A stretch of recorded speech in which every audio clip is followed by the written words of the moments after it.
بسم آب وولد ومنفس قدوس أحدو أملاك آمين. يتبارك እግዚአብሔር أملاك أبوينا لزاب صحنا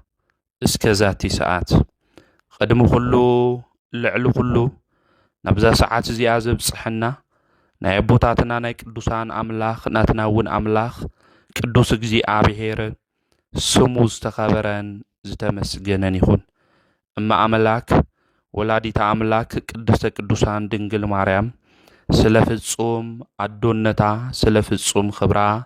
مسجانا يبصحيا خمؤون قدوسان أبوتاتنا قدوسان أديتاتنا بستوهاوم خبر متأن خلو مسجانا يبصحيو أبستفل علي علم خوينخوم إزي نجزي أبيهر دمس تسمعو سدرا أجزي أبيهر أمسك تسقيلو في الصوم زخونة سلامو بزهابنا بإيسوس كريستوس في الصوم سلام خمي تصنحو خمي تخونو سلام أجزي أبيهر مسخلاتكم يخون خم تلمود نوزي شانال زي كنمسن تلنا بلايك تفيدو جمروه نزي سمعو حواتنا حات دما نكسمعو مئنتي شير قبرولو سابسكرايب زي قبرخم بيتساب زي خونخم دما سابسكرايب بمقبار بيتساب خونو نيتمرتنا رأس زخون وأم كلو يادهنومو اجزي آبهير كاب خلو مكرا اجزي آبهير يدحنوم زبلك قال بزي ملعل غيرنا كنمها هارينا أملاخنا እግዚአብሔር ሚስጥሩና ጥበቡ ገሊጹን ከምህረና ናቱ ቅዱስ ፈቃድ ይኹነልና እግዚአብሔር ግና ካብ ሁሉ የድሕኖም ይዝብል እዚ ቃል ዝንረኽቦ ኣብ መዝሙረ ዳዊት መዝሙር 33 ቁጽሪ 19 እዩ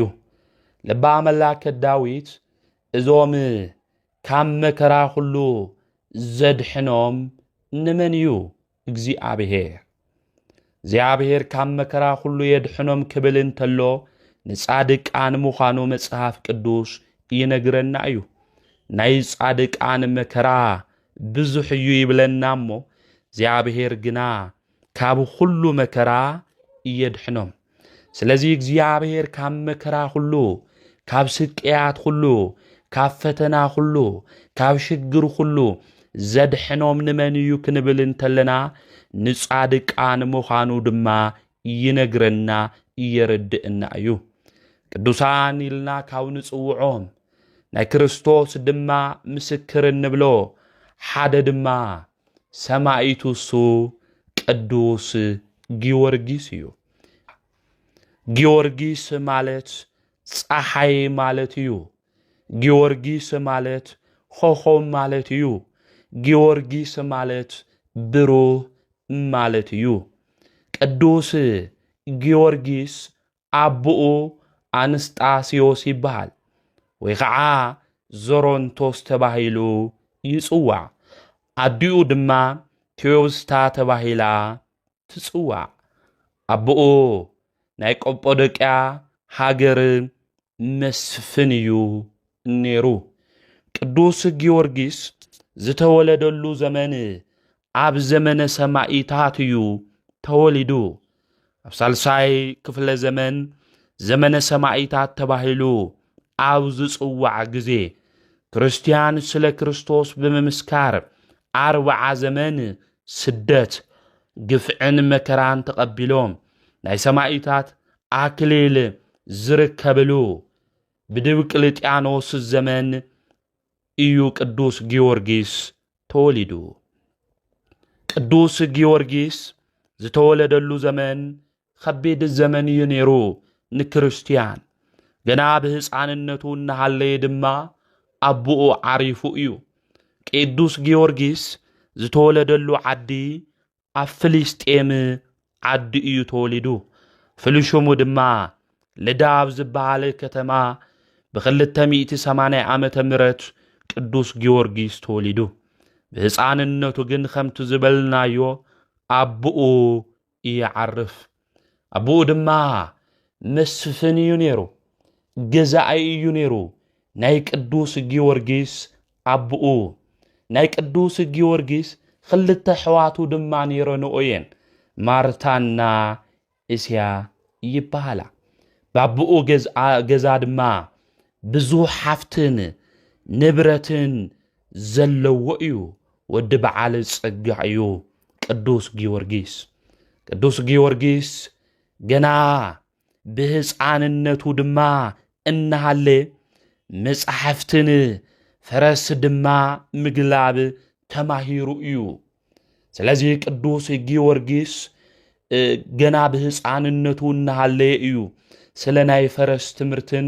ካልኦትን ናይ ጦር ናይ ውትድርና ትምህርቲ ዝተምሃረ ስለዚ ቅዱስ ጊዮርጊስ ሓያል ከምዝነበረ ብፍላይ ድማ ብ20 ዓመቱ ናይ ውትድርና አገልግሎት ናይ 100 ሓለቃ ማዕረግ በፂሑ ከምዝነበረ ታሪኩ ይነግረና ይርድእና እዩ ብወታደራዊ ተግባሩ ድማ ብፈረስ ተቀሚጡ ጦር ድማ ስሒቡ ሰይፍ ድማ ክመዝዝ እንተሎ ከም ንፋስ እናኽነፉ ዝመፁ ጸለእቱ ኩሉኳ ይፈርሕዎ ከም ዝነበሩ ኣብ ታሪኩ እነንብብና ናብ ስፍርኦም እኳ ጊዮርጊስ መፅኡ ክበሃል እንተሎ ኣብኡ ዘለው ጸለእቱ ብፍርሓትን ብምድንጋፅን ዝተልዓለ ዝሕዝዎ ዝጭብጥዎ ጠፊእዎም ዝሓዝዎ ናይ ጦር መሳርሒ እኳ ካብ ኢዶም ይወድቕ ከም ዝነበረ ይነገረሉ እዩ ስለዚ እዚ ኩሉ ነገር ቅዱስ ጊዮርጊስ ንምንታይ እዩ ዝገብር ነይሩ እንድሕር ኢልና ኃይል እግዚአብሔር ኣብ ልዕሊኡ ሓዲሩ ስለ ዝነበረ እዩ ወገናት እግዚአብሔር ምሳና እንድሕር ኮይኑ ናይ እግዚአብሔር ኃይል እንድሕር ሃሌና ኮይኑ ከም እምባታት እኳ ኃይል ዘለዎም ነገራት እኳ እንድሕር ሃልዮም ንዓቶም ክንስዕር ከም ንኽእል ምፍላጥ ምርዳ ኣድላይ እዩ ስለዚ ቅዱስ ጊዮርጊስ አብኡ መስፍን ስለ ዝነበረ ናይ አብኡ መስፍንና ንክቅበል ድማ ናብ ድድያኖስ ንጉስ ዝነበረላ ከተማ እዩ ኸይዱ ናብታ ከተማ ክኸድ እንተሎ ወዲ 20 ዓመት እዩ ነይሩ ቅዱስ ጊዮርጊስ ገና መንእሰይ እዩ ነይሩ ናብኡ ክኸድ እንተሎ ድማ አፍታ ከተማ ዝነብሩ ሰባት ዘምልኽዎ ጣዖት ምኻኑ አጵሎስ ዝበሃል ጣዖት ንዑ ከም ዝግብሩ ቅዱስ ጊዮርጊስ ይሰምዕ ቅዱስ ጊዮርጊስ ድማ ብእምነቱ ቀናኢ እዩ ንክርስቶስ ዝኽተል ንእግዚአብሔር ድማ ዘምልኽ ዓውይ ሰማዒት እዩ ቅዱስ ጊዮርጊስ ስለዚ ናፍቶም ሰብዓ ነገስታት ዝበሃሉ ናይ ፋርስ ነገስታት ድድያኖስ ድማ ዝመርሖም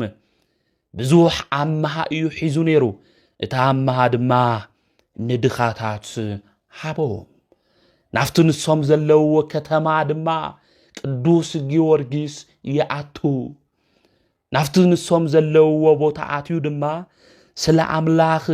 ስለ ኢየሱስ ክርስቶስ ድማ ምስባኽ ይጅምር ኣብዚ ግዜ እዚ ድድያኖስ ንጉስ ይናደድ ታሪኩ ምሰጽንዕ ድማ ወዲ ዘሮንቶስ ምዃኑ ናይ ኮፖዶቅያ ሃገር ድማ መስፍን ነበረ ውላዱ ምስ ኾነ ምስ ሰምዐ ንስኻማ ናትና ወገን ኢኻ ስለዚ ነዚ ኣምላክ እዚ መስዋዕት ኣቕርብ ይብሎ ንሱ ግን ከምዚ ኢሉ ይምልስ ኣነ መስዋዕት ዘቕርበሉ ዘምልኾ ንእግዚአብሔር እዩ ንኣምላኸይ ንኢየሱስ ክርስቶስ ጥራሕ መስዋዕት ከቕርብ ዝኽእል ኢሉ ብጥብዓት እቶም ነገስታት ድማ ከይፈርሐ ብድፍረት ቅዱስ ጊዮርጊስ ይናገር ምስክር ኮይኑ ኣብ ቅድሚ ካሕቲ ነገስታት ድማ ቅድሚ ኮይኑ ቅዱስ ጊዮርጊስ ስለ ክርስቶስ መስከረ ኣብዚ ግዜ እዚ እቲ ንጉስ ከም ዝበለ ሽልማት ንህበካ ኢና خبر ንህበካ ኢና ተናያ ቦኻ ስልጣን ድማ ክነርክበካ ኢና ካውኡ ብላዕልን 10 ኣይጉረ ስብከት ወሲኽና ክንበካ ኢና ስለዚ መስዋዕት አቅርብ ይብልዎ ቅዱስ ጊዮርጊስ ግን ብዝህብዎ ሹመት ሽልማት ብዝህብዎ ስልጣን ልቡ ከይደንገጸ ልቡ ድማ ናብ ናይ ዓለም ስልጣን ከይሸፈተ አነ ናይ ክርስቶስ ምስክር ዘምልኾን ዘአምኖን ንሱ ኢሉ ቅዱስ ጊዮርጊስ ተናገረ ቅዱስ ጊዮርጊስ ከምዚሉ ክናገር እንተሎ ድማ እቲ ንጉስ ብዙሕ መከራ ኣብ ልዕሊ ቅዱስ ጊዮርጊስ ኣብጽሕሉ ብዙሕ መከራ ስጉኡስ ካብ ዝቆራርጽ በመንኮራኩርስ ካብ ዝጥሓን ብዙሕ ስቅያት ድማ ኣብ ልዕሊ ጊዮርጊስ ኣብጽሕሉ ሊቀ ሰማዕታት ቅዱስ ጊዮርጊስ 7 ዓመት እዩ ተጋዲሉ ወገናተይ 7 ዓመት ብመከራ 7 ዓመት ብስቃይ ከቢድ እዩ ሓደ መዓልቲ እኳ ክሕመና እንተሎ ውሽጥና ከመይ ከም ዝርበሽ ውሽጥና ከመይ ከም ዝጭንቕ ውሽጥና ከመይ ከም ዝህወኽ ንፈልጦ ኢና ቅዱስ ጊዮርጊስ ግን ብዘይ ዕረፍቲ 7 ዓመት እዩ ተጋዲሉ 7 ዓመት ድማ ክጋደል እንተሎ 3 ጊዜ ብሰማዕትነት እናሞተ 3 ጊዜ ድማ ብእግዚአብሔር ኃይሊ እናተንስአ ጸረ ክርስቲያን ዘሕፈረ እዩ ንእግዚአብሔር እናሞተ ዘኽበረ ቤተ ክርስቲያን ካብ ምፍራስ ዘድሐነ ስም ኢየሱስ ክርስቶስ ድማ ልዕል ዘበለ ናይ መንፈስ ቅዱስ ጀግና እዩ ኣብቲ ዘመን እሱ ዝነበሩ ሰባ ነገስታት ድማ ከምዚ እዮም ኢሎሞ ተኣምር ትገብር እንድሕር ኮይንካ እዞም ዝደረቁ ወንበርስኪ ዓለም ልሞም ኢሎሞ እዮም ቅዱስ ጊዮርጊስ ድማ ናይ አምላኹ ናይ እግዚአብሔር ሹም ጸዊዑ እቶም ዝደረቁ ወንበራት ዓለም ሊምዎም እዩ እግዚአብሔር ኃይሊ አውሽጡ ስለዝነበረ ሰማያዊ ግብሪ ኃይሊ ተአምር ድማ ስለዘይ ተፈለዮ እዚ ናይ እምነት ሓረበኛ እቶም ወንበር ክልምልሙ ገይርዎም እዩ ስለዚ ጅግና ባሕረ ጥበባት ሊቁ ቅዱስ ያሬድ ከምስክር እንተሎ ከምዚ ዝብል ብፁዕ ጊዮርጊስ ሰማዕቱ ለክርስቶስ ማሂደሩ ውእቱ ለመንፈስ ቅዱስ ገባሬ ተአምር ወመንክረ እጽ ናይ ክርስቶስ ምስክር ናይ መንፈስ ቅዱስ መሕደሪ ብፁዕ ጊዮርጊስ ብዙሕ ድንቅ ተአምራት ገበረ ዝደረቀ ዕንጨቲ ዓለም ለመ ብምባል ዘሚሩ እዩ ወሲኹ ድማ ባሕረ ጥበባት ቅዱስ ያሬድ ስለ ሊቀ ሰማዕታት ቅዱስ ጊዮርጊስ ተጋድሎ ተአምራት ክናገር እንተሎ ከምዚ እናበለ እዩ ዝምስክር በከመይቤ በነቢይ ዕንባቆም እግዚኦ ሰማይኩ ድምፀከ ወፈራይኩ ርኢኩ ግብረከ ወአንከርኩ ኦ ድምፅኻ ሰሚዐ ፈራሕኹ ስራሕኻ ርኤ ድማ አደንቕኹ ተባሂሉ ብነቢዩ ዕንባቆም ከምዚ ተነገረ ሓንቲ መበለት ብፁዕን ቅዱስን ዝኾንኻ ጊዮርጊስ ከምዚ በለቶ እግዚአብሔር ምኽታሊ ሕሸኒ ሽልማት ሓደግኹ መንግስተ ሰማያት ድማ ከይዕፀወኒ በለቶ ይዝብል ናይዚ ሰማዕት እዚ ብዝገበሮ ተአምር ብዘርአዮ አምላኻዊ ተአምር እናተሰሓቡ ብዙሓት ሸመቶም ረስቶም እናሓደጉ ናብ ክርስትና ከም ዝመፁ ሊቁ ቅዱስ ያሬድ ይነግረና እዩ ና ቅዱስ ጊዮርጊስ ሰማዕት መከራ ክቅበል እንተሎ ፈተና ብልዕሊኡ ክመጽእ እንተሎ ስቅያት ክመጽእ እንተሎ ብትመከረኡ ብትስቅያቱ ብትፈተንኡ ብዙሓት ሰባት ናብ ክርስትና መንገዲ ክመጹ ይገብር ከም ዝነበረ ሊቁ ቅዱስ ያሬድ ይነግረና ይርድእና እዩ ቅዱስ ጊዮርጊስ ብዙሕ ተኣምር እዩ ገይሩ ቅዱስ ጊዮርጊስ ብዙሕ ተጋድሎ እዩ ገይሩ ወገናተይ በብዕራይ አምሳል ኣብ ዝተሰርሐ ሓፂን ቆፎ ውሽጢ 3 መዓልቲ 3 ለይቲ ዓፊኖም ኣሳቂሞ እዮም ግን ብመከራ ዘይተሸነፈ እዩ ናይ ሓንቲ ድኻ ሰበይቲ ብዕራይ ድማ ብበትሩ ወቂዑ ኣልዒሉ እዩ ኣብቲ ዘመን እሱ ዝነበሩ ሰባት ድማ ኣምላክካ ሓያል እንድሕር ኮይኑ ኣምላክካ ተኣምር ዝገብር እንድሕር ኮይኑ እስኪ ሙታን ኣልዕል ኢሎሞ ነይሮም እዮም ንሱ እውን ብዙሓት ሙታን ኣልዒልሎም እዩ 430 ዓመት ዝገበረ ሞት ኣልዒሉ ኣርእይዎም እዩ ልቦም ግን ደንዲኑ ነይሩ እዩ ንከመለሱ ልቦም ደንዲኑ ስለ ዝነበረ ብዙሕ ተኣምራት እኳ ቅዱስ ጊዮርጊስ እንተገበረ እቶም ነገስታት ግን ኣይኣምኑ ነይሮም ድድያኖስ ንጉስ እውን ልቡ ጨኪኑ ነይሩ እቶም ካልኦት ነገስታት እውን ንከይኣምኑ ልቦም ዝጨከነ ነገስታት እዮም ነይሮም ካልእ ህዝቢ ግን ብተኣምራቱ እናርኣየ እሱ ዝገብሮ ነገር እናተመልከቱ ናብ ክርስትና መንደር ድማ ይመፁ እዮም ነይሮም ቅዱስ ጊዮርጊስ ዝደረቀን ዝኣረገን ናይ ገዛ ዓምድና ለምለመ ፈረከፍርዩ ዝገብር ዝነበረ ሰማያዊ ተኣምር ዘይተፈለዮ ዓውይ ሰማዒት እዩ ባሕረ ጥበባት ቅዱስ ያሬድም ከምዚ ዝብል ኣስተምህር ለነ ንመበለት ዝተጋደልኻ ሓያል ኦ ጊዮርጊስ ኣማልደና ናይ ገዛ ዝደረቁ ዓምድታት ዘለምለምኻ ዝሓመመ ወዳ ድማ ዘድሕንኻ ብዙሕ ተኣምራት ዝገበርኻ ብዙሕ ሙታን ድማ ዘተንስእኻ ናይ ክርስቶስ ሰማዒት ጊዮርጊስ ስለናትና ጸልይና በለ ሊቁ ቅዱስ ያሬድ ናይ ቅዱስ ጊዮርጊስ ሰማዒት ዓውይ ክብሪ እንታይ ምዃኑ ብልመናን ብጸሎትን ተማሕፂን እዩ ወገናተይ ቢልና ክነስተውዕል ይግብእና ሊቁ ቅዱስ ያሬድ ኦ ኣማልደኒ መን ጊዮርጊስ እናበለ ድሕሪ 200 ዓመት ዝመፀ ሊቁ ቅዱስ ያሬድ ክምሕፀኖ እንተሎ ሊቀ ሰማዕታት ቅዱስ ጊዮርጊስ ንምልከቲና ወገናተይ ና ቅዱስ ጊዮርጊስ ብዙሕ ተኣምራት እዩ ዝገብር ነይሩ ኣጋንንት የውፅእ ነይሩ ብለምፅ ዝተተሓዙ ሰባት ድማ ብተኣምር እናገበረ የድሕኖም ነይሩ ቅዱስ ጊዮርጊስ ሓያል መስተጋድል እዩ እዚ ሰማዒት እዚኢና ጥሪ 18 በዓሉ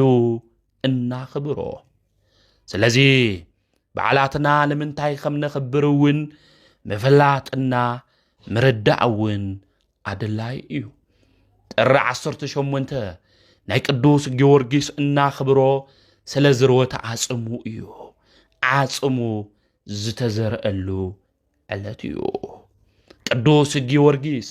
በብዙሕ መከራ እኳ ተሳቀይዎ ካፍቲ መከራ እሱ ይድሕን እዩ ነይሩ ቅዱስ ጊዮርጊስ ካብ መከራታት ሁሉ ድማ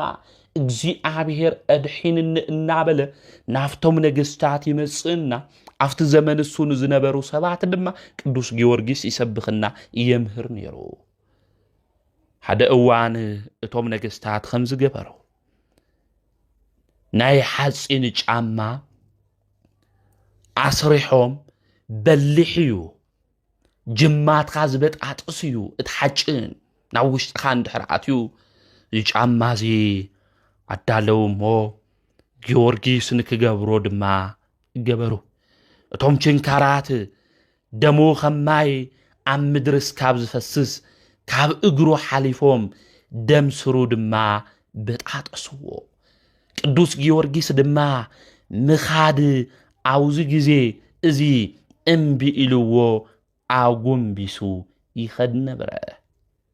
እቲ ስቃይ ረኣይዎ እቲ መከራ ረኣይዎ ወገናተይ ከቢድ እዩ ድሕሪ እዚ ድማ ዝፈልሐ ናይ ሓፂን ገንኢ ኣብ ውሽጡ ድማ ንቅዱስ ጊዮርጊስ ኣእተውዎ ሰውነቱ ብደም እስካብ ዝምላእ ብሞደሻ ድማ ርእሱ ይወቅዕዎ ነበሩ ቅዱስ ጊዮርጊስ ድማ ናብ አምላኹ ከምዚሉ ጸለየ አምላኽና ድማ ከምዚሉ መለሰሉ ኦ ጊዮርጊስ ምሳኻ እየ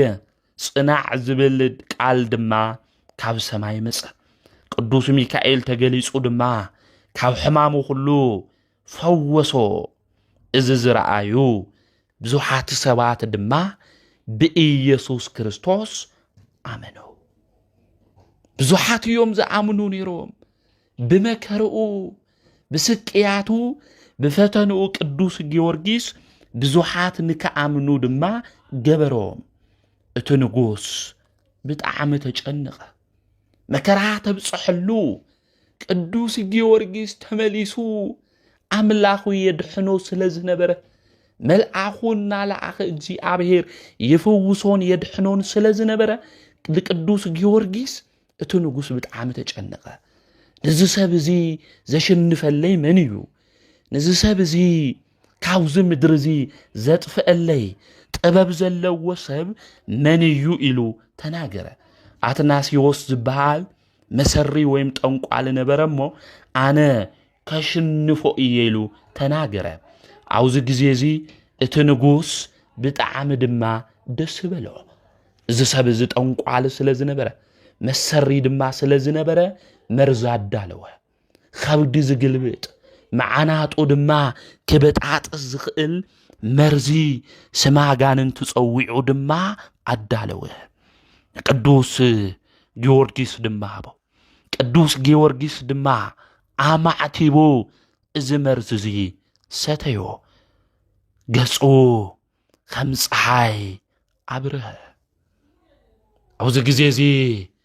እቲ መርዚ ዘዳለወ መሰሪ ድማ ገረሞ መሐረኒ እናበለ ድማ አብ እግሪ ቅዱስ ጊዮርጊስ ወደቀ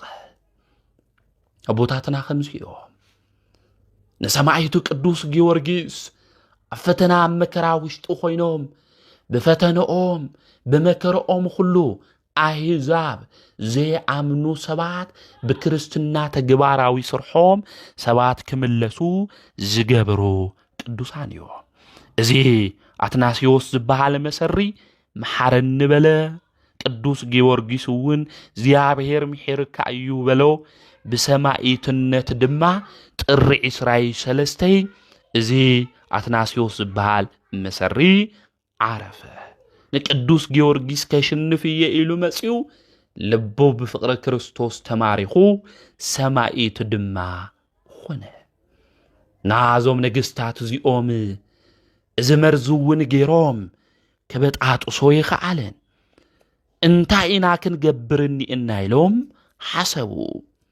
እቲ ንጉስ ድሕሪ ብዙሕ ጭንቀት ድማ ከምዚ ኢሉ ተናገረ ን40 መዓልቲ መንኮራኹር ንክሰርሑ ኣብቲ ዘመን እሱን ዝነበሩ ጠቢባን አዝዙ እቲ መንኮራኹር ድማ ድሕሪ 40 መዓልቲ ሰሪሖም ምጽሉ ንቅዱስ ጊዮርጊስ ድማ ደዲያኖስ ንጉስ ከምዚ በሎ ንአጵሎን እንድሕር ሰዊኻ ናይ መንግስትታት ዘውዲ ክበካየ ግን ክርስቶስ ንምግልጋል ዝቆረጽካ እንድሕር ኮይንካ ስጋኻ ብዚ ክቆራርጾ የብዚ መንኮራኹር እዚ ተመልከት በሎ ድሕር እዚ እዚ መከራ ዝርኡ ቅዱስ ጊዮርጊስ ዝፈርሕ ይመስልዎ ነይሩ ድዲያኖስ ቅዱስ ጊዮርጊስ ግን ከምዚ በለ ደስ እናበሎ ናብዚ ክብሪ እዚ ብምብቅዑ ንአምላኹን እግዚአብሔር አመስገነ ንሳቶም ድማ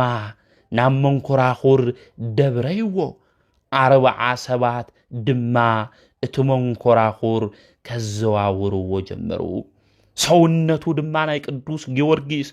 ኣብ 10 ክፍሊ ተኸፋፈለ ድሕር እዚ ስጉኡ ናብ ጉድጓድ ቀበርዎ ላኽና መድኃኒትና ኢየሱስ ክርስቶስ መላእክታ ኽትሉ መጺኡ ካብ ሞት ድማ አተንስኦ ባረኾ ቅዱስ ጊዮርጊስ ካብ ሞት ተንሲኡ ድማ ናፍታ ከተማ ንስዓትዩ ስለ አምላክነቱ ስለ ኢየሱስ ክርስቶስ መስከረ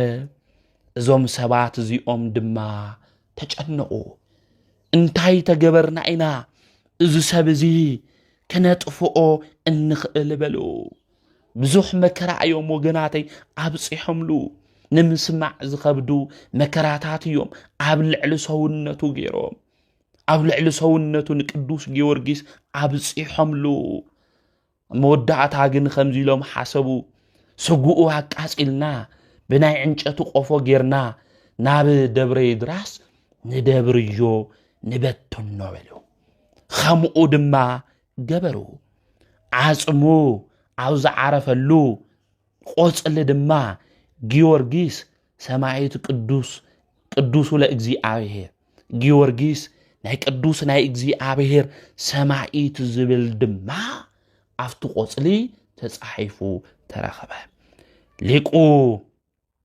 ባሕረ ጥበባት ቅዱስ ያሬድ ስለዚ ነገር እዚ ክገልጽ እንተሎ ከምዚ ዝብል ሰአለነ ጊዮርጊስ ሃበ እግዚአብሔር ወጸሊ በእንቲአነ ሃረድዎ ወገመድዎ ወዘርዎ ስጋሁ ከመ ሐመድ ወወሰድዎ ሃበ ሰብአ ነገሥት ረገጸ ምድር አባ ጊዮርጊስ አንሰአ ሙታን በሰላም አደወ መንግሥተ ክብር ወረሰ ኦ ጊዮርጊስ ናብ እግዚአብሔር ለምነልና ስለናትና ድማ ጸልይ ናብ ሰብዓ ነገሥታት ወሰድዎ ንሳቶም ድማ ሓረድዎ ቆረጽዎ ስጉኡ ድማ ከም ሐመድ በተንዎ አቦና ጊዮርጊስ ምድሪ ረገጸ ሙታና ተንስአ በሰላም ተሻጊሩ ድማ ናይ ክብሪ መንግሥቱ ወረሰ ክብል እንተሎ ቅዱስ ጊዮርጊስ አው ድጓ ዘጊዮርጊስ ልብል ጽሒፍዎ ንረክብ ኢና ስለዚ ቅዱስ ጊዮርጊስ ዓጽሙ እኳ ጥሒኖም ተበተንዎ አምላኹ ንሱ ቅዱስ እግዚአብሔር መላእክታ ክትሉ ኸዝውን ወሪዱ አርባዕተ ንፋሳት ናይ ምድሪ እቶም ዝተበተኑ ናይ ቅዱስ ጊዮርጊስ ስጋ ዓጽሚ ንክስብስቡ አዘዘዎም ካብ ሞት ድማ ክርስቶስ አተንስኦ ቅዱስ ያሬድ ብድጉኡ ዝውን ይጽሕፎ እዩ እግዚአብሔር ካብ ሰማይ ከም ዝወረደ ሓያል መስተጋድል ዝኾነ ጊዮርጊስ ድማ ናይ የፈታዊሉ እግዚአብሔር ትምስክረሉ እንተለ ስለ ሰማዕቱ ቅዱስ ጊዮርጊስ ጽናዕ ጠንክር ዝብል ድምፂ እግዚአብሔር ድማ ከም ዝተናገሮ ባሕረ ጥበባት ቅዱስ ጊዮርጊስ ድማ ባሕረ ጥበባት ቅዱስ ያሬድ ይነግረና ይርዳእ ስለዚ ጥሪ 18 እናኽብሮ እዚ ዝሮተ ዓጽሙ ዝተዘርአሉ ተዘሪኡ ግን የቀረ እግዚአብሔር መጽኡ ታይገሩ በአርባዕተ ናይ ምድረ ንፋሳት ተአኪቦም እንደገና ቅዱስ ጊዮርጊስ ክትንስእ ከም ዝገበሮ ቤተ ክርስቲያን እዚ ተኸብሮ እያ ቤተ ክርስቲያን እዚ ድማ ንክነኽብሮ ድማ ትነግረና ተርድእና ስለዚ ቅዱስ ጊዮርጊስ ሞት ስዒሩ መከራ ድማ ሰቢሩ ዝተጋደለ ጻድቅ አቦ ምዃኑ መፍላጥ ምርዳ የድልዩ ለዚ ልብ አምላክ ዳዊቱን ወአም ኩሉ ምን ዳዊሆም አድሃኖም ካብ ሁሉ መከራኦም ድማ አድሐኖም እና በለዝናገር ንዚ እዩ ማለት እዩ እግዚአብሔር ያዕቅብ ኩሉ አይጽምቲሆም እግዚአብሔር ድማ ሁሉ ዓጽሞም እንታይ ይገብር ይሕሉ ወይት ቀጠቀጥ አዱ ሙስቴዱ ካብአቶም እኮ ሓደ እንታይ ይኾኒ አይጠፍኢ አይስበሪ እና በለ ይነግረና ማለት እዩ ስለዚ እግዚአብሔር ናይ ቅዱሳን ዓጽም እንታይ ይገብር ይሕሉ ናይ ቅዱስ ጊዮርጊስ ዓጽም እግዚአብሔር ክሕልዎ እንተሎ ሓደኳ ካብኡ ከምዘይ ተሰበረ ከምዘይ ጠፍአ ቅዱስ መጽሓፍ ይነግረና ታሪኩ እውን ተመልኪትና ቅዱስ ጊዮርጊስ ሊቀ ሰማዕታት ብዙሕ መከራ እዩ ተቀቢሉ በተለይ እዚ ድዲያኖስ ዝበሃል ንጉስ ናይ ሓጺን ብረት ብደንብ ገይሮ አስሪሑ በሓዊ ማለት እዩ በሓዊ አርሲኑ ቦአቶም ንክኸድ ቅዱስ ጊዮርጊስ ገይሩ ግን ቅዱስ ጊዮርጊስ afti ግዜ እሱ ናመን መከራ ሓሰበ ኢሉ ና ኢየሱስ ክርስቶስ በእለት ዓርብ ዝተቀበለው መከራ ድማ ሓሰበ ኢሉ በቲ ናይ ሓጺን ጫማ ክኸድ እንተሎ ማለት እዩ ደም ስርኻ ዝበጣጥስ እዩ ደሙ ሁሉ ድማ ፈሲሱ ዳርጋ ተወዲኡ ናይ ቅዱስ ጊዮርጊስ ኣብቲ ግዜ እሱ ነገር ግን ብዓውይ ድምፁ ኮይኑ ንእግዚአብሔር የመስግን ንእግዚአብሔር ድማ ይልምን ነይሩ ማለት እዩ እና አምላክና መድሓና ኢየሱስ ክርስቶስ እውን በዕለተ ዓርብ ዝተቀበለ መከራ ቅዱስ ጊዮርጊስ ተመልኪቱ ድማ በመከራኡ ሁሉ ድማ ቅዱስ ጊዮርጊስ ይብርትዕ ነይሩ ጀግና ንክኾን ጽኑዕ ንክኾን ድማ እግዚአብሔር ይገብሮ ነይሩ ስለዚ ቅዱስ ጊዮርጊስ በመከራኡ ሁሉ ንእግዚአብሔር ታይ ልኾነ እዩ ንእግዚአብሔር ልተአመነ በመከራኡ ሁሉ ስለ እግዚአብሔር ዝገለጸ ስለ እግዚአብሔር ድማ ለመስከረ አቦ እዩ ቅዱስ ጊዮርጊስ ሰማዕት ማለት ምስክር ማለት እዩ ወገናት ስለ ክርስቶስ ለመስከረ ስለ ቤተ ክርስቲያን ለመስከረ እዩ ና ቅዱስ ጊዮርጊስ ቤተ ክርስቲያን ታኽብሮ ለዚ እዩ ለቤተ ክርስቲያን ይሉ ዋጋ ከፊል እዩ ስለ ክርስቶስ ይሉ ዋጋ ከፊል እዩ ወገናቴና ቅዱስ ጊዮርጊስ መከራ ዝበዝሖ ስቅያ ተገለጽናዮ የንውድኦይ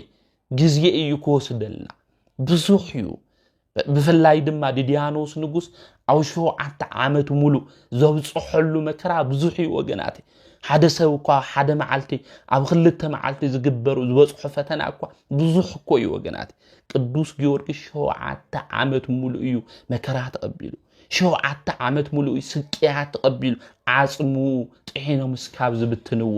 ወይት ቀጠቀጥ አሃዱ እሙስቴቶሙ ናይ ቅዱሳን ዓጽም ግን ሓንቲ እኳ ትኾነት ኣይትስበሪ ኣይትጠፍኢሉ ልበ አምላክ ዳዊት ይዝም ዓጽምቶኦም ምን ስለልሕሎ እግዚአብሔር ስለልሕሎ እና ኣብ ደብረ ይድራስ እውን ተተበተነ ናይ ቅዱስ ጊዮርጊስ ዓጽም መን ይሐልው እግዚአብሔር ካብ መከራ ሁሉ ዘናግፎም ድማ መን እዩ እግዚአብሔር ስለዚ ንሕና መከራ ኣብ ጭንቃ ፈተና ኣብ ተስፋ ምቁራጽ ክንኾን ንኽእል ኢና ወገናት ሃም ቅዱስ ጊዮርጊስ መከራ ይበጽሐና ሃም ቅዱስ ጊዮርጊስ ስቅያት ይበጽሐና ና ቅዱስ ጊዮርጊስ ስቅያቱ መከራኡ ብዙሕ እዩ ወገናት ንሕና ግን እሺ ነገር ክበጽሐና እንተሎ እግዚአብሔር ንክሕድ ክርስትና የድሊ ንብል ካብ ክርስትና መንገድ ንወጽ ካብ ፍቃድ እግዚአብሔር ንወጽ ስለዚ ምስተዋዓል የድሊ መከራት ክበጽሐና ተሎ ላብ እግዚአብሔር ምእዋይ ጻድቃን እወዩ እግዚአብሔር ድማ ታይሉ ሰምዖም እዩ እግዚአብሔር ድማ ሰምዖም ስለዚ ናብ እግዚአብሔር ክንእዊ ይግባ ካብ መከራትና ካብ ሽግርና ሁሉ ካብ ጽገምና ሁሉ ምእንቲ ከናግፈና ናብ እግዚአብሔር ታይ ክንገብር ክንእዊ ይግባና እግዚአብሔር ካብ ሁሉ ነገር የድሕኖም ኢሉ ካብ ሁሉ ነገር ለድሕኖም ለቅዱሳን ንጻድቃን ንደቁ ስለዚ ናብ እግዚአብሔር ዝእወይ ናብ እግዚአብሔር ዝለመነ ደቁ ሁሉ እግዚአብሔር ይሰምዕ ካብ መከራ ሁሉ ድማ የናግፍ ኣብቲ ኣብ መወዳእታ የቅዱስ ጊዮርጊስ እግዚአብሔር ቃል ኪዳን አትሉ ኣብዝ ምድሪ ዝክርኻ ዝገበረ ሁሉ ካብ ኃጢአቱ ሁሉ ክድምስሶል ኣብ መከራ ውሽጥ ኮይኑ ኣብ ባሕሪ ኣብ ምድሪ ኣብ ደዌ ኮይኑ ሹምኻ ጸዊዑ ዝለመነኒ ኣነ ብፍጥነት ወይም ቀልጢፈ ከድሕነ ኢሉ ቃል ኪዳን አትሉ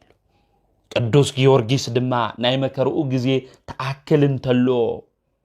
ርእሱ ዘንበል አቢሉ ብሰይፊ ተቆረጸ እዚ ዝኾነ ሚያዝያ 23 እዩ ካብ ሰማያት ድማ አክሊላት ተቀበለ አገልገልቱ ድማ ዝቀረየ ስጉእ ብኽዳን ጠቕሊሎም ላብ ልዳው ወሰድዎ ቤተ ክርስቲያን ሰሪሖም ድማ ኣብኡ ኣቐመጥዎ ብዙሕ ተኣምራት ድማ እንገበረ ናይ ቅዱስ ጊዮርጊስ አመላድነቱ ተረዳይነቱ ምስ ኩልና ህዝበ ክርስቲያን ካብ መከራ ስጋ ካብ መከራ ነፍሲ ድማ ይሓልወና ከምኡውን ብለምዓንቲ ጥቅምቲ 23 ናይ ቅዱስ አባ ዮሴፍ ሊቀ ጳጳሳት በዓለ ዕረፍቶም እዩ እዞም ቅዱስ አቦዚኦም ኣብ እስክንድርያ ፓትርያርክ ዝነበሩ ቅዱስ አቦ እዮም ብፍላይ ድማ ኣብቲ ዘመንሱ ካብ ዝነበሩ ዓበይቲ ቅዱሳን ፓትርያርካት ኣብ ምድሪ ግብጽ ድማ ዝተሾሙ እዞም ቅዱስ አቦዚኦም አባ ዮሴፍ እዮም ወለዶም ብጣዕሚ ሃፍታማት በዓል ጸጋ ዝነበሩ እዮም ኮይኑ ገና ህፃን እናሃለው አባ ዮሴፍ ወለዶም ይዓርፉ ወለዶም ምስ ዓረፉ ድማ ሓደ እግዚአብሔር ዝፈርሕ ሰብ ናባ ዮሴፍ ይዕብዮም አባ ዮሴፍ ድማ ቅዱሳን መጻሕፍቲ ቤተ ክርስቲያን ስርዓት እናተማሃሩ ምስ ዓበዩ ካብ ወለዶም ዝወረስዎ ገንዘብ ሁሉ ንድኻታት ንምስኪናት ድማ መጽወቱ ድሕርዚ ናብ ገዳም አስቄጥስ አትዮም ድማ ኣብቲ ገዳም እሱ መንኮሱ ብጽቡቕ ተጋድሎ ሁሉ እናተጋደሉ ኣብቲ ገዳም እሱ ነበሩ ዳግማዊ አባ ማርቆስ ሊቀ ጵጵስና ምስ ተሾሙ አባ ዮሴፍ ጽቡቕ ጠባዮም ጽቡቕ ድማ ትሩፋቶም ዜና ሰሚዖም መልእኽተኛታት ልኢኾም ንካምጽእዎም ድማ አዘዙ አምጺኦም ድማ ኣብ ገዝኦም አቐመጥዎ ድሕሪ ብዙሕ ወርሓት ድማ አባ ዮሴፍ ንሊቀ ጳጳሳት አባ ማርቆስ ናብ ገዳም አስቄጥስ ንክኸድ ፍቐዱለይ ኢሉ ነቶም ፓትርያርክ ለመኖም ኣብዚ ግዜ እዚ ቅስና ሸይሞም አሰናበትዎ ሊቀ ጳጳሳት አባ ስምዖን እስካብ ዝዓርፍ ኣብ ገዳም አስቄጥስ ድማ ተቐመጠ ድሕርዚ እቶም ናይ ግብፂ ፓትርያርክ ዝነበሩ አቦ ዓረፉ ናይ ግብፂ ዓዲ ድማ ብዜካ ፓትርያርክ ዝተወሰነ ወርሒ ድማ ጸንሐት ድሕርዚ ኤጲስቆጶሳት ተኣኪቦም መን ክንሾምኒ ኢና በሉ ኣብቲ ግዜ እሱ ሰበይቱ ዝመቶቶ ማዕስባን ዝኾነ ሓደ ሰብ ነይሩ ስለዚ ንዚ ሰብ እዚ ጳጳስ ጌርና ሊቀ ጳጳስ ፓትርያርክ ክኾንኒ እዎ ኢሎም ገለገለ ሰባት ሓሰቡ ካብቲ ሰብ እሱ ገንዘብ ተቐቢሎም ስለ ዝነበሩ እዩ ስለዚ ገንዘብ ስለ ዝተቐበሉ ተስርዓት ክግልብጥዎ ተስርዓት ናብ ቤተ ክርስቲያን ከፍርሱ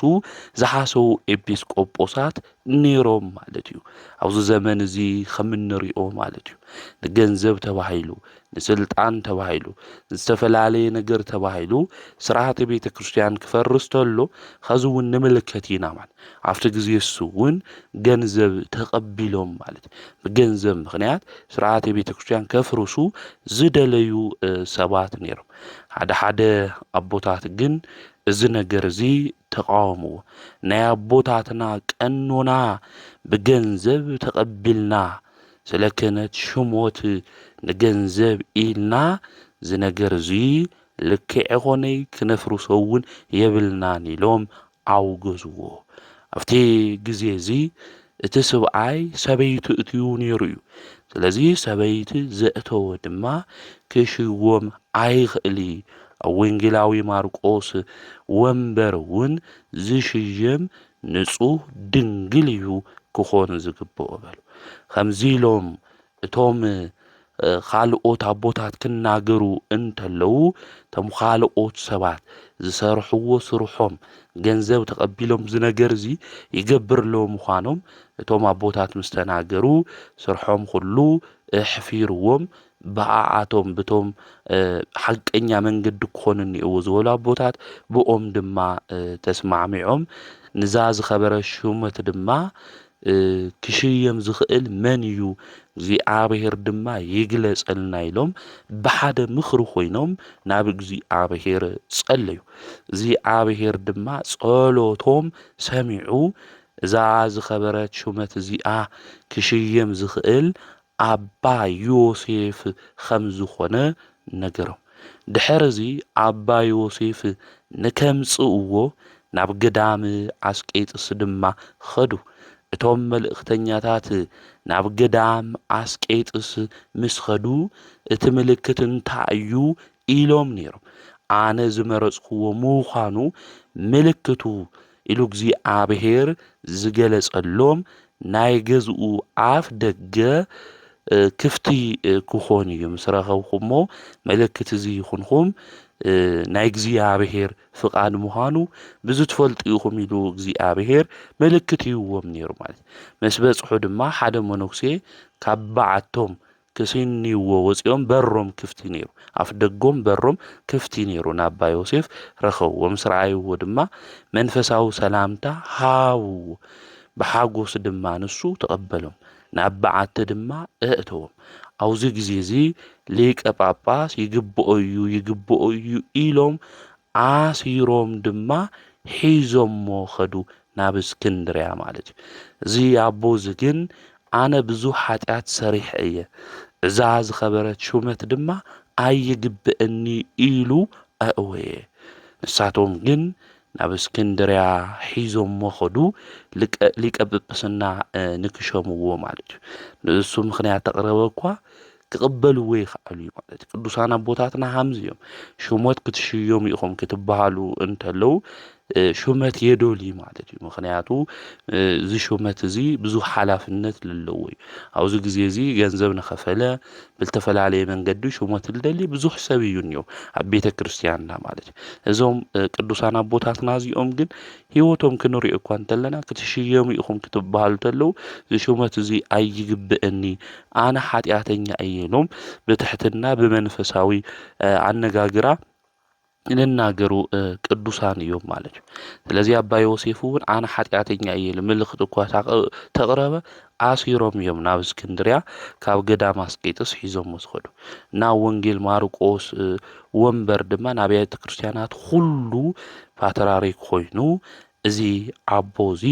ተሸይሙ ማለት እዩ። ስለዚ እዚ ኣቦ እዚ ምስ ተሾመ ኩልሻዕ ነቲ ህዝቢ ሁሉ የምህር ነይሩ ማለት እዩ። ነገር ግን ሰይጣን ንጽቡቕ ነገር ይቐኒ እዩ። ቅዱሳን ብመንፈሳዊ ስራሕቲ ሁሉ ክሰርሑ ተለው ሰይጣን ስለ ዝቐንእ ብዙሕ ፈተናታት ድማ ንቅዱሳን ኣቦታትና ኣዴታትና ሰይጣን የቕርብ እዩ ማለት እዩ። ስለዚ ካብ መንፈሳዊ ኣገልግሎቶም ክዝንግዑ ብዝተፈላለየ መንገዲ ሰይጣን ይፍትኖም እዩ። ዳቦና እውን ኣባ ዮሴፍ ፓትርያርክ ሰይጣን በብዙሕ መንገዲ ድማ ይፍትኖ ነይሩ እዩ። ኣብ ግብፂ ዓዲ ምስሪ ኣብ ትበሃል ቦታ ዝተሸሙ ክልተ ኤጲስቆጶሳት ነይሮም። እዞም ክልተ ኤጲስቆጶሳት ኣብ ልዕሊ ህዝቢ ክፉእ ነገር እዮም ዝገብሩ ነይሮም። ዘይግባእ ስራሕ እናሰርሑ እውን ነቲ ምእመን ወይ ከዓ ነቲ ህዝቢ የጭንቕዎ ነይሮም ማለት እዩ። ኣባ ዮሴፍ ፓትርያርክ ድማ ብርህራሄ ብፍቕሪ ኮይኑ ትመንጋ ወይ ከዓ እቲ ኣብቲ ግዜ እሱ ዝነበረ ምእመናን ክሕለው ሃም ልግብኦም ኣዘዝዎም። ነገር ግን ልመንኦም ሰሚዖም ካብ ክፉእ ስርሖም እዞም ክልተ ኤጲስቆጶሳት ክምለሱ የደልዩ። ኣብ ልዕሊ እቲ ህዝቢ እውን ዓብይ ዝኾነ ሽግር ድማ ኣውፅሑሎም ማለት። ኣብዚ ግዜ እዚ ሊቀ ጳጳሳት ኣባ ዮሴፍ ንክመፁ ቶም ኤጲስቆጶሳት ንክመፁ ዓዚዞም። ነገር ግን የመፁ ቶም ህዝቢ ግን መፂኦም ማለት እዩ። ኣብ ልዕሊና ዘሎ መከራ ሁሉ ክለዓለልና ይግባእ፣ እንድሕር ዝለይኮኑ ኮይኑ ናብ ካልእ ሃይማኖት ክነኣትው ኢና ኢሎም ለኣባ ዮሴፍ ተናገርዎ። ኣባ ዮሴፍ ፓትርያርክ እውን ኣብ ማእኸሎም ሰላም ፍቕሪ ንክግበር ብዙሕ ነገር ጽዒሮም ነገር ግን ክኾን እየኸኣለይ ኣብ ግብፂ ዓዲ ዘለዉ ኤጲስቆጶሳት ኩሎም ኣኪቦሞም ጉባኤ እውን ተኻሂዱ። እዞም ክልተ ኤጲስቆጶሳት ንክመፁ ድማ ተነገሮም። ኣብዚ ግዜ እዚ እዞም ኣቦ እዚኦም ከተዓረቕዎም እዮም ደልዮም ነይሮም። እዞም ኤጲስቆጶሳት መፂኦም ናፍቲ ጉባኤ ግን ናይቲ ጉባኤ ቃል እውን ክቕበሉ ይኽኣሉ። ካብ ሽሞቶም እንታይ ገይሮሞም ማለት እዩ ንክልዓል ስልጣኖም ንክልዓል ገይሮሞም ማለት እዩ። ኣብዚ ግዜ እዚ ናብ ግብፂ ንጉስ ናብ ዝነበረ እዞም ክልተ ኤጲስቆጶሳት ኸይዶም ማለት እዩ። ኣብ ልዕሊ ፓትርያርክ አባ ዮሴፍ ድማ ዘየድሊ ናይ ሓሶት ምኽሪ መኺሮም ድማ ምስቲ ኣብቲ ግዜ እሱ ዝነበረ መንግስቲ መራሒ ከበኣስዎም ድማ ሓሰቡ ማለት ኣብዚ ግዜ እዚ አባ ዮሴፍ ተጸዊዖም ናፍቲ ንጉስ ንክመጹ ናይቲ ንጉስ ሓው ወታደራት ድማ ኣብቲ ግዜ እሱ ዝነበረ ናይ ግብጺ መራሒ ድማ ለኣኸ ኣብዚ ግዜ እዚ ናይቲ ንጉስ ሓው ዝኾነ ናብ ሊቀ ጳጳሳት አባ ዮሴፍ ምስ በጽሐ ተበሳጭው ክቐትሎም ድማ ደለ ሰይፉ ድማ መዘዘ ሊቀ ጳጳሳት ፓትርያርክ አባ ዮሴፍ ነኦም ላብ ልዕሊኦም እዩ ሰንዚሩ ነይሩ ነገር ግን ምንም ነገር ክገብሮም ይኽኣል ኣብ ቅድሚኦም ዝነበረ ተኽሊ ንዑ ክቆርጾ ክኢሉ እዩ ሰይፉ እውን ተሰቢሩ እዩ ማለት ኣብዚ ግዜ እዚ ተቆጢዑ ብሙሉእ ሓይሉ ክወቅዖም ክብል እንተሎ ልቶም ኣቦ ክዳኖም እዩ ተቐዲዱ ወይ ከዓ ተዓጠቅዎ ዝነበረ ተቆሪጹ እምበይ ምንም ነገር ክገብሮም ይኽኣል ናይቲ ንጉስ ሓዎም ካብ ኸፍኣቱ ክምለስ እግዚኣብሔር ገብሮ ማለት እዞም ኣቦ እዚኦም ንጹህ ምዃኖም ኣምላካዊ ሓይሊ ድማ ከም ዝሕልዎም ሓሲቡ ኣስተውዕለ ድሕሪ እዚ ብኽብሪ ናይቲ ንጉስ ሓው ሒዝዎ ኸደ እቶም ሊቀ ጳጳሳት ዝነበረ አባ ዮሴፍ እውን ኸዱ ነቲ ንጉስ እውን ዝኾነ ነገር ሁሉ ናይቲ ንጉስ ሓው ነገሮ እቲ ንጉስ ድማ ፈሪሑ ኣኽበሮም ድሕሪ እዚ ዝኸሰስዎ ክልተ ኤጲስቆጶሳት እዮም ነይሮም ኣብዚ ግዜ እዚ እቲ ፓትርያርክ አባ ዮሴፍ ድማ ተናገረ ክፉእ ስርሖም ኣብቲ ጉባኤ ዝነበረ ድማ ናይ ኣቦታት ቃል የንሰምዕ ኢሎም ካብቲ ዝነበሮም ስልጣን ሹመት ናይ ቤተ ክርስቲያን ዝነበሮም ሓላፍነት ከም ዝተለዓሉ እዞም ፓትርያርክ እዚኦም ተናገሩ ንጉስ እውን ተሓቂ ተረዲኡ ካብቶም ፓትርያርክ ነቶም ኣብቲ ግዜ እሱ ዝኸሰስዎም ለአባ ዮሴፍ ሓሸውቱ ምዃኖም እቲ ንጉስ ፈሊጡ ንክሞቱ ለአባ ዮሴፍ ተዳልዩ ዝነበረ ለኣቶም ንክኾን እቲ ንጉስ ገበረ ማለት እዩ ሓደ ሸውዓ ሰባት ለኣና ክጎድኡና ኢሎም ብኻሊእ ብተንኮል መንገዲ ይኸዱ ናይ ተንኮል ጉድጓድ እውን እንታይ ገብሩ ይኩዕቱ እቲ ጉድጓድ ግን ድሓር መወዳእትኡ መን ክኣትዎ ተሎ ንምልከት እሳቶም ክኣትውዎ ተለው ንምልከት ኢና ምስ እግዚኣብሔር ንኹን እምበይ ሰባት ብብዙሕ ጉድጓድ ልኩዓትዎ ንሕና ለይኮንና ንኣትዎ ንሳቶም እዮም ዝኣትውዎ ነዚኦም ኣቦታትና እቲ ጉድጓድ ብጣዕሚ ኣንዊሕኻ ታይትገብሮ ይትኩዓቶ ንስኻ እውን ክትኣትወሉ ትኽእል ኢኻ ኢሎም ልናገሩና ለዚ እዮም ማለት ስለዚ ብኽፍኣት ናይ ክፍኣት ንሓጢኣት ናይ ተንኮል ጉድጓድ ልኩዕቱ ሰባት እኒአው ብኣቶም ብልኩዕትዎ ጉድጓድ ተንኮሎም ሓሳቦም ፈሪሕና ምጭናቕ ለይኮነስ ናብ እግዚኣብሔር ጸሊና ተነገር እሱ እግዚኣብሔር ሜዳ ገይሩ ንከስተኻኽለልና ናብ እግዚኣብሔር ክንቐርብ እዩ ዝግበአና እዞም ሊቀ ጳጳስ ዝነበሩ አባ ዮሴፍ እውን ስርሖም ኩሉ ምስ እግዚኣብሔር ነይሩ ብሓሶት ዝመስከሩ ሰባት ላብቲ ጉድጓድ እሱ በዓሎም ኣትይዎም እዮም ላው ልኩዓትዎ ማለት እዩ ናይ ሊቀ ጳጳሳት አባ ዮሴፍ እውን እቲ ንጉስ እሱ እንታይ ገይርዎም ማለት እዩ ኣኽቢርዎም ማለት እዩ ትእዝዘኒ ነገር ሁሉ ድማ ክገብር እየ ኢሉ ተናጊሩ ማለት እዩ ኣብዚ ግዜ እዚ ሶም ድማ ከም ዝበሉ እቶም ብሓሶት ዝኸሰስዎ ኤጲስቆጶሳት መሓሮም ኣይተቕተሎም ኢሉ እቲ ሊቀ ጳጳስ አባ ዮሴፍ ተናገረ ኣብዚ ግዜ እዚ እቲ ንጉስ የዋህነቱ አድኒቑ ልመኑ እውን ተቐቢሉ ምሒርዎም ንክሞቱ እዩ ዓዚዙ ነይሩ እቲ ንጉስ ነገር ግን ናቶም ኣቦ ልመና ሰሚዑ ድማ ምሒርዎም እዩ እና ቅዱሳን ንዝረግሞም ሁሉ ዝምርቑ እዮም ክፉእ ንዝሓስበሎም ሁሉ ድማ ብክፉእ ክብቀሎ እየ ዘይብሉ እዮም ንሕና ሓደ ሰብ ዝኾነ ነገር ተገይርና ዕፅፊ ጌርና እቲ ነገር እሱ ኣብ ልዕሊኡ ክበፅሒና ንደሊ ቅዱሳን ግን ብሓሶት ብተንኮል እኳ ተኸሰስዎም ልኦም ከጥቅዕዎም ተመፁ እኳ ቅዱሳን ግን ሰለናቶም እንታይ ገብሩ ማለት እዩ ይጽልዩ ማለት እዩ ናዞም ኣቦዚ እውን ዝገበርዎ እዚ እዩ ብኽፍኣት ለኸሰስዎም ኤጲስቆጶሳት ብተንኮል ንክሞቱ እዩ እቲ ንጉስ ኣዚዙ ነይሩ ነገር ግን መሓሮም ኢሎም ናይ ቅርታ ልቢ እቲ ንጉስ ንክህልዎ ገይሮም እዮም እዞም ኣቦ እዚኦም ንሕና እውን ብሂወት ዘመንና ኩሉ ናይ ቅርታ ልቢ ክህልወና ሃም ልግባእ ክፉእ ንዝገብረና ብክፉእ ምምላስ ለይኮነስ እቲ ክፉእ ዝገብር ሰብ ላብ ልቡ ልክምለስ እግዚኣብሔር እውን ልክምሕሮ ክንጽሊ እዩ ዝግብአና ማለት ድሕሪ እዚ እቶም ኤጲስቆጶሳት ካብ ስልጣኖም ተላዒሎም እቲ ዝነበሮም ስልጣን ተላዒሉ ስለ ዝነበረ ኣገልግሎት እውን ኣየገልግሉ ነይሮም። ናብ ልቦም ተመሊሶም ይቅርታ ይግበሩልና ኢሎም ቀነንኦም ተቐቢሎም ድማ ስልጣን ተባሂብዎም ኣገልጊሎም እዮም። ስለዚ እቶም ጠፊኦም ዝነበሩ ሰባት ብይቅርታ መንገዲ ንክምለሱ እዞም ቅዱስ ኣቦ እዚኦም ገይሮም እዮም። ኣብቲ ዘመን እሱ ናይ ዓድና ንጉስ ዝነበረ እውን ናብዞም ኣቦ እዚኦም ኣባ ዮሴፍ መልእኽቲ ልኢኹ እዩ። ጳጳሳት እውን ዝመፁ ዝነበሩ ናይና ካብ ማርቆስ መንበር እዩ ላባና ልለኣኸልና ነይሩ። ስለዚ ኣብቲ ግዜ እሱ ኣባ ዮሃንስ ልበሃል ጳጳስ ናብ ዓድና መፂኡ ነይሩ። ኣብቲ ግዜ እሱ ዝነበሩ ሰባት ግን የንቕበለይ ኢሎም መሊሶሞ ነይሮም። እዞም ኣቦ እዚኦም ድማ ኣባ ዮሃንስ ጳጳስ ናብ ኣስቄጥስ ገዳም እዮም ኣትዮም ነይሮም ማለት እዩ። እሶም ኣባ ዮሃንስ ድማ ብግፍዒ እዮም ተባሪሮም ነይሮም። ኣብቲ ግዜ እሱ ኣብ ዓድና ድማ ጥሜት ኮይኑ ነይሩ እዩ። ናይቲ ዓድና ንጉስ ዝነበረ ድማ ንክምለስ ናብ ኣባ ዮሴፍ ፓትርያርክ ድማ ደብዳቤ ጽሒፎም እዮም። ኣብቲ ግዜ እሱ እቶም ኣቦ ካብዚ ዓድና እዚ ወፂኦም ስለ ዝነበሩ ኣባ ዮሃንስ ቡራኬ ንክህቡ ናብ ዓድና ንክምለሱ ተገይሩ እዩ። ካብ ገዳም ኣስቄጥስ ወፂኦም ኣብ ሙሴ ጸሊም ገዳም እዮም ዝቕመጡ ነይሮም። ወፂኦም ናብ ዓድና ድማ መፂኦም እዮም ማለት እዩ። እዚ ዝገበሩ ዕርቂ ልክህሉ እቶም ዝተባረሩ ኣቦ ድማ ኣብ ካሊእ ገዳም ዝነበሩ ተመሊሶም ንክመፁ ዝገበሩ ኣቦና ፓትርያርክ ኣባ